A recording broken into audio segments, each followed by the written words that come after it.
नमस्कार, आप देख रहे हैं एफएम न्यूज और मैं हूं आपके साथ प्रिया पांडे। बुलेटिन की शुरुआत करते हैं खबरों से। तो उत्तराखंड विधानसभा राष्ट्रीय स्वयंसेवक संघ यानी आरएसएस के योगदान को औपचारिक रूप से स्वीकार करने वाली देश की पहली संवैधानिक संस्था बन गई है। मुख्यमंत्री धामी ने कहा कि अपने 100 सालों के समर्पित सेवा और अनुशासन के माध्यम से आरएसएस ने पूरे भारत में राष्ट्रीय चेतना की एक अखंड ज्योति प्रज्वलित की है। उन्होंने आगे कहा कि भारत जो कभी औपनिवेशिक मानसिकता से ग्रस्त था, आज अपनी सांस्कृतिक विरासत, वैज्ञानिक दृष्टिकोण और शाश्वत परंपराओं पर गर्व करता है।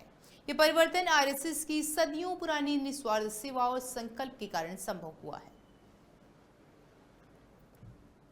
वहीं आदरणीय मोदी जी के नेतृत्व वाली केंद्र सरकार के सहयोग से राज्य को दुर्गम सीमांत क्षेत्रों में सड़क को संपर्क को और मजबूत बनाने के लिए सीमा सड़क संगठन बीआरओ और प्रधानमंत्री ग्रामीण सड़क योजना की बृहत परियोजनाएं प्रारंभ की गई। माननीय अध्यक्ष महोदय, वर्ष 2017 में संपन्न हुए विधानसभा चुनाव में आदरणीय प्रधानमंत्री नरेंद्र मोदी जी के दूरदर्शी नेतृत्व पर जनता के अटूट विश्वास से राज्य में भारतीय जनता पार्टी को प्रचंड विजय प्राप्त हुई। वहीं और खबरों में आगे बढ़ते हैं खबर जहां पर बद्रीनाथ और केदारनाथ धाम में भीषण बर्फबारी और लगातार बर्फबारी हो रही है। तो पूरे रात भर होती रही बर्फबारी और बर्फ के चादर से बद्रीनाथ और केदारनाथ धाम ढक गया। तो 1 फीट तक बर्फ जमी रही, स्थानीय लोगों का रहना मुश्किल हुआ है, ठंड का सामना करना पड़ रहा स्थानीय लोगों को। ये बड़ी खबर आपको बता रहे हैं जहाँ पर बर्फबारी हो रही है और अब बर्फ के चादर से बद्रीनाथ और केदारनाथ धाम ढक गया है। ये बड़ी खबर आपको बता रहे हैं। 1 फीट तक बर्फ जमी और स्थानीय लोगों का रहना मुश्किल हो रहा है, परेशान हो रहे हैं और ठंड का सामना वहाँ के जो स्थानीय लोग हैं उनको करना पड़ रहा है। तो ये बड़ी खबर आपको बता रहे हैं जहाँ पर ये 2 तस्वीरें भी हम आपको दिखा रहे हैं। जहाँ पर पहली तस्वीर ये सफेद चादर आप साफ तौर पर केदारनाथ में देख सकते हैं और दूसरी तस्वीर है जहाँ पर बर्फबारी हो रही है।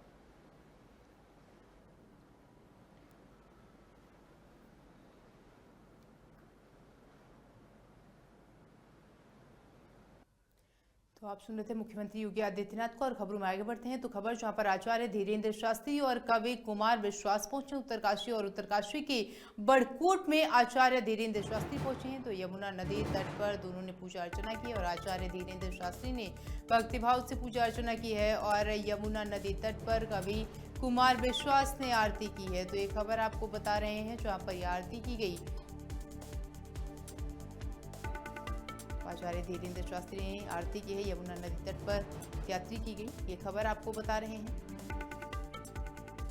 तो आचार्य धीरेन्द्र शास्त्री और कवि कुमार विश्वास उत्तरकाशी पहुंचे हैं और बड़कोट पहुंचे हैं। आचार्य धीरेन्द्र शास्त्री उत्तरकाशी के बड़कोट जहां पर यमुना नदी तट पर दोनों ने पूजा अर्चना किया है, आरती की है और आचार्य धीरेन्द्र शास्त्री ने भक्तिभाव से पूजा अर्चना की है। तो ये खबर आपको बता रहे हैं जहाँ पर कवि कुमार विश्वास ने भी पूजा अर्चना की और आचार्य धीरेन्द्र शास्त्री और कवि कुमार विश्वास उत्तरकाशी पहुंचे। तो यमुना नदी तट पर दोनों ने पूजा अर्चना की है, ये बड़ी खबर आपको बता रहे हैं जहां पर आचार्य धीरेन्द्र शास्त्री ने भक्तिभाव से पूजा अर्चना की है और यमुना नदी तट जहां पर कवि कुमार विश्वास ने आरती की, पूजा अर्चना की, भक्तिभाव से पूजा अर्चना की गई है। तो आचार्य धीरेन्द्र शास्त्री और कवि कुमार विश्वास उत्तरकाशी पहुंचे हैं, ये बड़ी खबर आपको बता रहे हैं जहाँ पर उत्तरकाशी के बड़कोट में आचार्य धीरेन्द्र शास्त्री पहुंचे हैं। तो वहाँ पर पूजा अर्चना की तस्वीरें भी आप देखिए जहाँ पर धीरेन्द्र शास्त्री और कवि कुमार विश्वास पूजा अर्चना करते हुए यमुना नदी तट पर पूजा अर्चना करते हुए नजर आ रहे हैं। आचार्य धीरेन्द्र शास्त्री ने भक्तिभाव से पूजा अर्चना की और इसी के साथ उनके साथ कुमार विश्वास की भी मौजूदगी रही जहाँ पर आरती किया उन्होंने यमुना नदी तट पर। ये बड़ी खबर आपको बता रहे हैं जहाँ पर आचार्य धीरेन्द्र शास्त्री और कवि कुमार विश्वास उत्तरकाशी पहुंचे हैं। तो उत्तरकाशी के बड़कोट में आचार्य धीरेन्द्र शास्त्री पहुंचे हैं और यमुना नदी तट पर दोनों ने पूजा अर्चना की, भक्तिभाव से पूजा अर्चना की गई। तो बड़ी खबर आपको बताएं और इसी खबर पर ज्यादा जानकारी के साथ हमारे सहयोगी अवनेंद्र उत्तराखंड से जुड़ चुके हैं।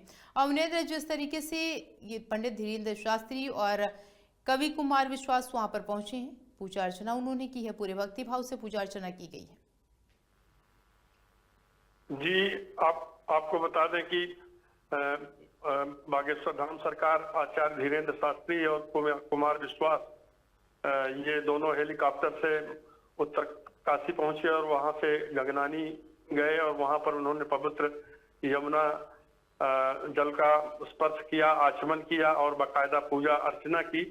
और बता दें आपको कि ये जो उनकी पूजा अर्चना की यहाँ से शुरुआत हुई है, उसके पीछे जो सबसे बड़ा मतलब उनकी पदयात्रा शुरू होने जा रही है, यमुना की सनातन एकता पदयात्रा, जो कि दिल्ली से शुरू होगी और वो 7 नवंबर से लेकर के 16 नवंबर तक वो दिल्ली से वृंदावन जाएंगे और घर घर लोगों से सनातनी एकता पर जोर देंगे।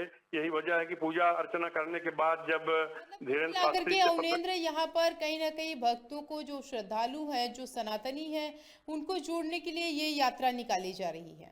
बिल्कुल आप सही समझ रही हैं, क्योंकि उन्होंने पत्रकारों से बातचीत में भी कहा कि अब तनातनी नहीं, अब सनातनी का उन्होंने एक तरह से उद्घोष किया, नारा दिया और कहा कि अब गजवाए हिंद नहीं बल्कि भगवाए हिंद होगा। और जो हमारी सनातन संस्कृति है उसका जो केंद्रीय तत्व है, जो हमारी अनेकता में एकता की बात है और जो हिंदुत्व की बात है, राष्ट्रवाद की बात है, अब उसका जो है उसकी अलग जगाई जाएगी। इसके लिए उन्होंने वृंदावन जाकर के गांव-गांव लोगों से मिलने का कार्यक्रम तय किया है और पूरी पदयात्रा में इसी की अलग जगाई जाएगी। कुमार विश्वास, कई बार इनके बयान भी जो है वो आचार्य धीरेन्द्र शास्त्री के निकल के सामने आए होंगे। आपको याद होगा एक बार बयान दिया गया था कि जो सनातनी है अगर वो बट जाएंगे तो फिर वो अलग थलग हो जाएंगे। तो यानी कि कुल मिलाकर के ये कहने का उद्देश्य था आचार्य धीरेन्द्र शास्त्री का कि सनातनियों को एकजुट रहना चाहिए और कहीं ना कहीं यही वजह है, चूंकि सनातनी अलग अलग हैं, तभी जो दूसरे समुदाय के लोग हैं कहीं ना कहीं वो जो है वो कुठाराघात करते हुए यहाँ पर नजर आ जाते हैं। तो सनातनियों को कुल मिलाकर के एक रहना चाहिए। देखिए, इसके पहले इसमें थोड़ा सा राजनीतिक मुलम्मा पॉलिटिशियन ने किया है कि जैसे महाराष्ट्र चुनाव के, विधानसभा चुनाव के दरमियान उत्तर प्रदेश के मुख्यमंत्री योगी आदित्यनाथ ने कहा था कि बटेंगे तो कटेंगे, तो यह नारा थोड़ा पॉलिटिकल हो गया था। और इनका जो उद्देश्य है वो यमुना की पवित्रता को भी लेकर के है। जैसा कि उन्होंने कहा कि आज कहा, उन्होंने पूजा अर्चना के दरमियान जब पत्रकारों से पूछा तो उन्होंने कहा यमुना का पानी सोने की तरह खरा और शुद्ध है, जबकि यही यमुना दिल्ली में जाकर के और मथुरा में जाकर इतनी मैली हो जाती हैं कि वो आचमन करने लायक उसका पानी नहीं होता है। तो जो हमारी नदियां हैं, हमारी सांस्कृतिक विरासत और हमारी उसकी धार्मिकता और उसकी आस्था से जुड़ी हुई हैं, तो उनका भी कहीं न कहीं एक संदेश इसमें छुपा हुआ है कि भारत जो है एक आध्यात्मिक देश है और सनातन धर्म हमारी धरोहर है, हमारी बोली है। यही वजह है कि ये जो यात्रा निकाली जाती है और सनातनियों को जो है एकजुट करने के लिए ये यात्रा निकाल रहे हैं आचार्य धीरेन्द्र शास्त्री। बहुत बहुत शुक्रिया अवनेंद्र आपका हमारे साथ जुड़ने के लिए और तमाम जानकारी साझा करने के लिए। और खबरों में आगे बढ़ते एक खबर जहां पर हरिद्वार में कार्तिक पूर्णिमा के पावन अवसर पर गंगा स्नान के लिए श्रद्धालुओं की भारी भीड़ उमड़ पड़ी है। तो दिल्ली हरिद्वार नेशनल हाईवे पर अजीबोगरीब जाम देखा गया और दूर दूर तक लंबी कतारें भी देखी गई। तस्वीरें भी आप देखिए जहां पर ये जो वाहन है ये रेंगते हुए नजर आ रहे हैं और जगह जगह वाहनों की लंबी कतारें देखी गई हैं। यातायात पूरी तरीके से चरमरा गया है, व्यवस्था पूरी तरीके से खराब हो गई है।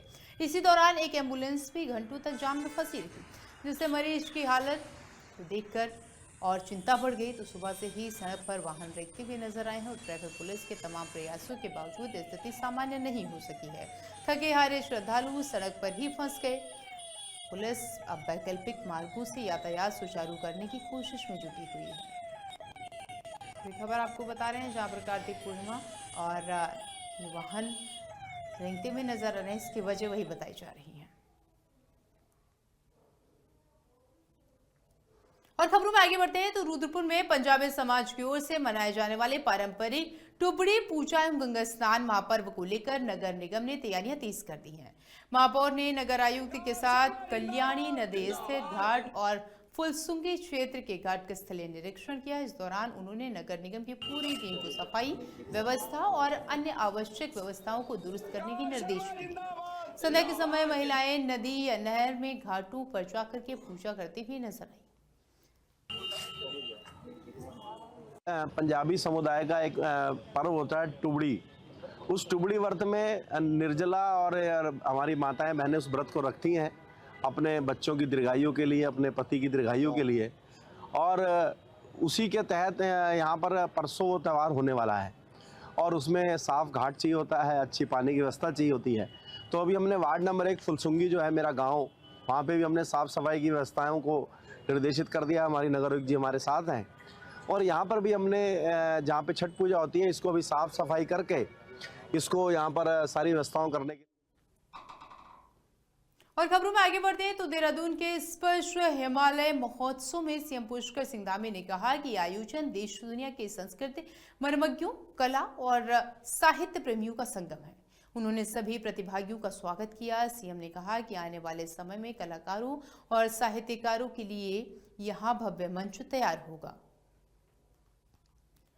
तो एक खबर आपको, और निश्चित रूप से ये गांव में बहुत जो यहाँ पर स्पर्श हिमालय महोत्सव इसका आयोजन हो रहा है, इसमें पूरे देश और दुनिया के संस्कृत प्रेमी, कला प्रेमी, साहित्य प्रेमी, अनेक विद्वान पूरी दुनिया भर के, देश भर के उनका संयोजन हुआ है। मैं उन सभी का यहाँ पर बहुत देवभूमि पर बहुत स्वागत करता हूँ, सबका अभिनंदन करता हूँ। और निश्चित रूप से ये गांव हमारे अटल जी की जो कवि हृदय था उनकी स्मृति में बनाया गया, उनके स्मरण में बनाया गया। आने वाले समय में ये साहित्य और कला के क्षेत्र में और हमारे अनेक कलाकारों को, साहित्य प्रेमियों को, लेखकों को एक बड़ा प्लेटफॉर्म उनको यहाँ पर मिलेगा। अनेक प्रकार के अवसर देने का काम भी करेगा, युवा नौजवानों को साहित्य और कला प्रेम से जोड़ने का काम भी करेगा। गाँव में और खबरों में आगे बढ़ते हैं तो रुद्रपुर में श्री गुरु नानक देव जी महाराज के प्रकाश उत्सव के उपलक्ष्य में नगर निगम अधिकारियों, कर्मचारियों और पार्षदों ने पुष्प वर्षा कर नगर कीर्तन का भव्य स्वागत किया।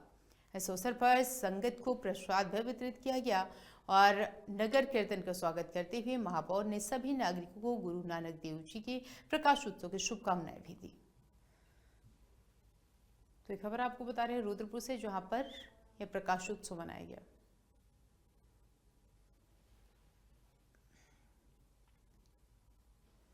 और खबरों में आगे बढ़ते हैं तो रुद्रपुर के दशकों पुरानी सब्जी मंडी के पुनरुद्धार की कवायद अब तेज हो चुकी है। 81 लाख की लागत से जल्द ही सब्जी मंडी की कायाकल्प किया जाएगा और महापौर ने नगर आयुक्त सहित अधिकारियों के साथ कामंडी स्थलीय निरीक्षण किया है और व्यापारियों से संवाद करते हुए उन्हें योजना की पूरी जानकारी साझा की है। निरीक्षण के दौरान महापौर ने कहा कि नगर निगम ने वर्षों पुरानी और दयनीय हालत में चल रही सब्जी मंडी के पुनर्निर्माण का प्रस्ताव तैयार किया है। व्यापारियों को अव्यवस्थाओं के बीच काम करना पड़ता है, जिससे उनका व्यवसाय प्रभावित होता है।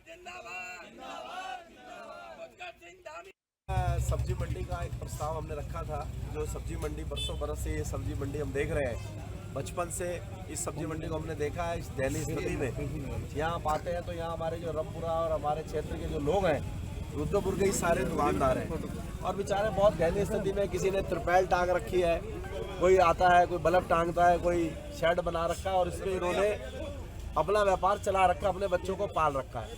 क्योंकि प्रधानमंत्री नरेंद्र मोदी जी लगातार जो अंत्योदय की भावना से काम कर रहे हैं, यानी छोटे व्यापारियों को आगे बढ़ाने का जो हमारा सिलसिला चल रहा है और माननीय मुख्यमंत्री श्री पुष्कर सिंह धामी जी के मार्गदर्शन में उस सिलसिले को उत्तराखंड में हम निरंतर आगे।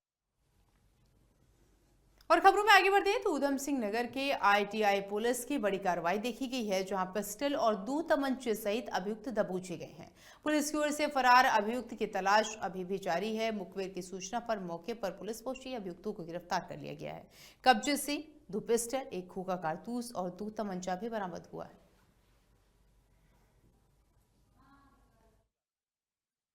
माननीय मुख्यमंत्री उत्तराखंड श्री पुष्कर सिंह धामी महोदय के भय मुक्त उत्तराखंड के लक्ष्य को साकार करने के क्रम में उधम सिंह नगर पुलिस द्वारा अपराध और अपराधियों के विरुद्ध लगातार कड़ी कार्रवाई की जा रही है।